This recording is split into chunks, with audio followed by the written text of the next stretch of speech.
Сегодня рабочей группе при правительстве республики представили концепцию развития туризма в Коми. Ее написала ведущая консалтинговой компании Санкт-Петербурга. Любовь Лапина внимательно выслушала предложение. Коми больше не должна позиционировать себя исключительно как сырьевой регион. Пока республика известна только промышленными площадками и печальной историей ГУЛАГа. И это надо менять, заявляет Вячеслав Газер. У Коми хороший потенциал для развития туризма. Главное сейчас пойти по правильному пути. Если мы действительно, договорившись все вместе, хотим строить по-новому комфортную жизнь в республике, то и имидж республики, конечно, должен в том числе корректироваться. Развитие туризма – это один из элементов вот такой положительной работы по смене имиджа республики. Это как минимум.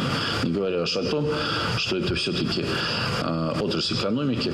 Маркетинговое исследование провела питерская компания. Многие регионы сегодня активно занялись развитием туризма. Один из лидеров – Алтай. Туда уже сейчас приезжает до 2 миллионов путешественников в год.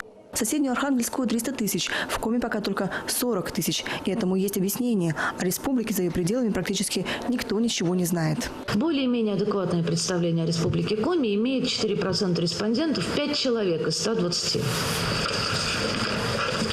Результат ужасный, с моей точки зрения. Присутствующих такие цифры удивляют и расстраивают. Впрочем, глава Коми информацию воспринимает как призыв к действию. Кто-то из нас другие результаты, что ли, хотел услышать?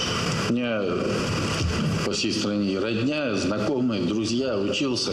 Вот я хочу сказать, что даже люди, которые меня знают прекрасно и знают, собственно, что я из республики Коми, кроме того, большая часть из них, кроме того, что есть республика Коми, где живет их друг, ничего сказать не могут. А вот узнать, что республика Коми, там, я не знаю, в Печоре ловится, там, вот такая рыба, да, и там, где, вот нигде больше этого нет. Или там Маньпупунер, это вот место, куда не надо ездить там. Вот тогда это будет что-то действительно люди представляют в республике Коми. Республику нужно активно продвигать на федеральном уровне. Но для этого сначала надо определить, как говорят питерские специалисты, культурный код. Это набор образов, который вызывает стойкую ассоциацию с определенным регионом. Причем он должен быть уникальным. Для Коми это человек в природе и высокий уровень экологического создания. Рабочая группа исследований ученых оценила.